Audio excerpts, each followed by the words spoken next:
वो कहावत तो सुनी होगी आपने कि कुत्ता पालो बिल्ली पालो लेकिन गलतफहमी मत पालो। बड़े बूढ़ों ने बनाई थी कभी, लेकिन अब ये कहावत बदल चुकी है। शेफाली शाह को तो आप जानते ही होंगे। अरे अपनी दिल्ली क्राइम वाली मेन एक्ट्रेस वो एक इंटरव्यू में नई कहावत दे रही है कि शादी मत करो, बच्चे पैदा मत करो, हाँ एक कुत्ता जरूर पाल लो। Can I say something? I'm going to get so badly trolled. As if I don't say enough that don't get married. Bring it. Don't have children. I say, but have dogs. That's what I've been saying. लेकिन यहाँ पर मजे की बात पता है क्या आपको? शेफाली शाह खुद 2 बार शादी कर चुकी हैं और 2 शादियों से उनके 2 बच्चे हैं। और इसीलिए शेफाली शाह की बात से लगता है कि उनका जो शादी का एक्सपीरियंस रहा है वो सही नहीं रहा है, और वो उस एक्सपीरियंस को पास ऑन कर रही है बाकी सब पर कि भाई मेरा टॉक्सिक था तो तुम्हारी भी लंका लगनी तय है, मत करो शादी और बच्चे। लेकिन भाई साहब ये बयान भयंकर प्रॉब्लमेटिक है और इस ट्रेंड का असर वेस्ट ऑलरेडी देख चुका है। चलिए इसे ब्रेक डाउन करते हुए आपको समझाता हूँ। तो ये 1960s का दौर था और फेमिनिज्म की सेकंड वेव चल रही थी, और ऊपर से सेकंड वर्ल्ड वॉर के बाद का टाइम था जिसमें करोड़ों लोग मारे गए थे, जिसमें से ज्यादातर आदमी थे। अब ऐसे में फैक्ट्रीज में काम करने के लिए लोग चाहिए थे, तो लड़कियां भी फैक्ट्रीज में काम करने लगी और वो फाइनेंशियली इंडिपेंडेंट होने लग गई। और इसके साथ 1960s में सेक्सुअल रेवोल्यूशन भी आ गया, तो कॉन्डोम जैसी चीजें मेन स्ट्रीम में आ गई। अब देखिए लड़कियों का वर्कफोर्स में आना, फ्रीडम को फील करना, ये सब अच्छी बातें थी,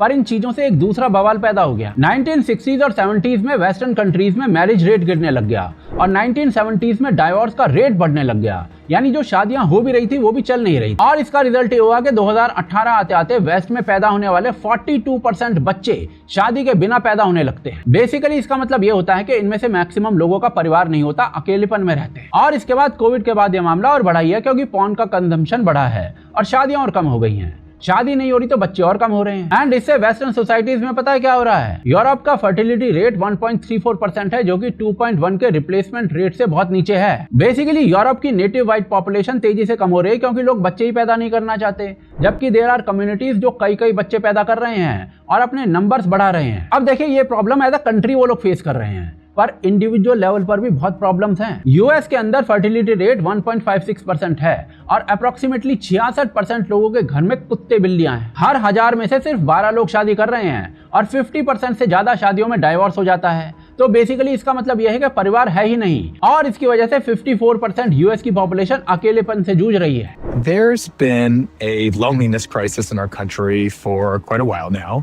You've heard about this likely before. In 2023, the Surgeon General told us we're in a public health crisis. Over 60% of adults. और ये अकेलापन पता है कितना डेंजरस होता है? जितना दिन में 15 सिगरेट पीना शरीर को खराब कर सकता है, उतना ये अकेलापन अकेला कर देता है। ये अकेलापन डिमेंशिया जैसी बीमारी का रिस्क 50% से बढ़ा देता है और कार्डियोवैस्कुलर बीमारियों का रिस्क 32% तक बढ़ जाता है। अप्रोक्सीमेटली 20% यूएस की पॉपुलेशन डिप्रेशन में आ चुकी है इसकी वजह से, और 30% डिप्रेशन से बचने की दवाइयां ले रही है। और ये सारा गेम शुरू कहां से होता है? परिवार के ना होने से।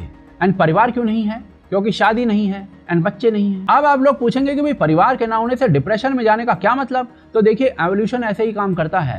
Human beings millions of year से इकट्ठा होकर कम्युनिटी में रहते आए हैं और ये उनके एवोल्यूशन का एक प्रोसेस रहा है। अब भाई आप अचानक से खड़े होकर कह दो कि मैं तो कुत्ते के साथ अकेला रहूंगा, तो it doesn't work like that. लाखों सालों का एवोल्यूशन आपके अगेंस्ट खड़ा हो जाएगा। एंड भाई अकेले तो साधु भी नहीं रहते, क्योंकि साधु बनने की भी शर्त ये होती है कि आप पूरी दुनिया को अपना परिवार मानोगे। शेफाली शाह ने जो कहा है वो जापान ऑलरेडी कर चुका है, और इसी चक्कर में जापान में डीपॉपुलेशन का क्राइसिस इस लेवल तक जा चुका है कि द लैंसेट में पब्लिश्ड एक स्टडी के अकॉर्डिंग जापान, जिसकी आज की पॉपुलेशन 12 से 13 करोड़ के बीच में है, वो इस सेंचुरी के अंत होते होते 5 करोड़ रह जाएगी। जापान इससे बचने के लिए चाइल्ड अलाउंसेस और फ्री चाइल्ड केयर तक दे रहा है। Japan's Ministry of Health, Labor and Welfare is hoping that the promise of some more money will help people add a child to their family. Anyways Shefali Shah अकेली ऐसी celeb नहीं है जिसने इस तरीके का बयान दिया हो। सोशल मीडिया पर और भी बहुत से लोग हैं जिन्होंने सेम बात कही है। अब देखिए मैं ये नहीं कह रहा कि ये लोग एंटायरली गलत हैं, क्योंकि शादी की अपनी प्रॉब्लम्स हैं। इनफैक्ट लड़कियों के लिए दहेज के केसेस और लड़कों के लिए एलिमनी के केसेस प्रॉब्लम्स क्रिएट करते ही हैं। शादी के बाद एक दूसरे से ना बनना भी प्रॉब्लम ही है, जिससे डाइवोर्स का रेट बढ़ता ही जा रहा है। और इसलिए एक स्टडी के अकॉर्डिंग आज भारत के अंदर भी 23% लोग ऐसे हैं जो शादी नहीं करना चाहते। अब देखिए ये गेम ना पूरा समझ का है। शादी में से दहेज जैसी चीजें हटा दी जाएं तो शादी करना, बच्चे करना ऐसी प्रॉब्लम्स लाता है जो एक घड़ी को आप सॉर्ट आउट कर सकते हो। लेकिन शादी ना करना, बच्चे ना करना, परिवार ना बनाना, ये ऐसी प्रॉब्लम्स लाता है जो आपकी बॉडी और माइंड के लिए तो डेंजरस है ही, पर आपके देश और कम्युनिटी तक के लिए डिजास्टर है। और इन प्रॉब्लम्स को सॉल्व करना इम्पॉसिबल हो सकता है, और इसीलिए एक्टर्स वोक आइडियोलॉजी के चक्कर में मदरहुड पर बोल तो बहुत कुछ देते हैं, पर उसका इम्पैक्ट शायद उन्हें पता ही नहीं होता। और इसी वोक आइडियोलॉजी को प्रेगा न्यूज की एक एडवर्टीजमेंट ने बहुत जबरदस्त तरीके से कॉल आउट किया था। जब से बच्चा तुम्हारी गोद में आया है, तुम माँ बनी हो, तुम्हें नहीं लगता तुम्हारी फ्रीडम, तुम्हारे अपने सपने, इंडिविजुअलिटी सब खत्म हो गई? नहीं, इनफैक्ट जब से मेरी जिंदगी में आई है ना, मेरी फ्रीडम, मेरी इंडिविजुअलिटी, मेरी पहचान को जैसे एक और पहचान मिल गई है, माँ की। आसान है तुम्हारे लिए ये सब फिल्मी बातें कहना। हाउसवाइफ हो ना, अगर एक बार भी लाइफ और वर्क बैलेंस करना पड़ जाए तो तुम्हें दुनियादारी समझ आ जाएगी। आसान नहीं था इस नन्ही से शैतान के साथ साथ इस पूरे डिस्ट्रिक्ट के लॉ एंड ऑर्डर को संभालना। ये बस नजरिए की बात है। मैम, गाड़ी आ गई है।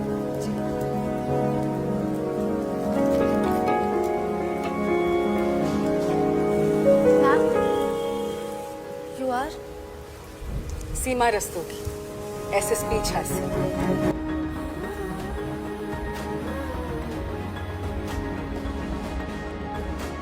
एंड ये बात सिर्फ एडवर्टीजमेंट तक लिमिटेड नहीं है। माँ बनने के बाद भी women can do wonders with their career. Smita Sabharwal जो कि एक हाईली रिस्पेक्टेड IAS ऑफिसर हैं, इन्होंने अपनी मैरिज और बच्चे होने के बाद भी अपनी पहचान बनाई। इसके अलावा फाल्गुनी नैयर जो कि नायका कंपनी की फाउंडर हैं, उन्होंने भी अपनी फैमिली के साथ अपने कॉर्पोरेट करियर को संभाला है। इसके अलावा अगर हम इंटरनेशनल लेवल की बात करें तो कुछ साल पहले एक इटालियन पॉलिटिशियन गिल्डा स्पॉर्टियलो और एक Australian politician Larissa waters parliament के अंदर अपने बच्चों को ब्रेस्ट फीडिंग करते हुए काफी वायरल हुए थे। और ये चीज उनके मदरहुड और करियर अचीवमेंट्स दोनों को साथ में दिखाती हैं। एंड ये तो भाई साहब कुछ एग्जांपल्स है जो मैंने आपके सामने रखे हैं।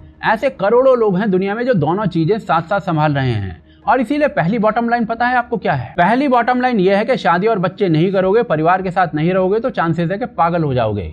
ये लाखों सालों का एवोल्यूशन कहता है। ऑल्सो अगर शादी नहीं करोगे तो क्या सेक्स भी नहीं करोगे? बायोलॉजी के अगेंस्ट जाने की हमारी औकात नहीं है। तो ऐसे में भाई सेक्स करोगे तो बिना कमिटमेंट के करोगे एंड फिर एक दूसरे को डंप करोगे और फिर डंप होने वाला रोता फिरेगा एंड फर्जी रेप के एलिगेशंस बढ़ जाएंगे। विश्वास नहीं होता तो ऑलरेडी देख लो कि लिव इन रिलेशंस में रेप एलिगेशंस कितने हो रहे हैं। और इसीलिए ऐसे में दूसरी बॉटम लाइन ये है कि ये सच है भाई कि शादी के साथ आजकल 50 बुरी चीजें जुड़ चुकी हैं, पर स्टिल वो उन प्रॉब्लम्स जितनी बड़ी नहीं हैं जो दुनिया के उन हिस्सों ने देखी हैं जहां पर शादियां कम हो गई या फिर होना ही बंद हो गई। अकेलापन जो बीमारियां पैदा करता है वो हर कोई नहीं सह सकता। और इसीलिए मेरा ओपिनियन यही है इस मुद्दे पर कि इन एक्टर्स की बयानबाजी पर ध्यान देने की बजाय लड़का और लड़की दोनों ये ट्रेनिंग ले लें कि एक दूसरे की रिस्पेक्ट कैसे करनी है, एक दूसरे की प्रॉब्लम्स को समझना कैसे है एंड फैमिली सिस्टम को सही से कैसे रखना है। This is the only solution, क्योंकि ये एक्टर्स जो सजेस्ट कर रहे हैं वो सिर्फ और सिर्फ डिजास्टर की तरफ लेकर जाएगा।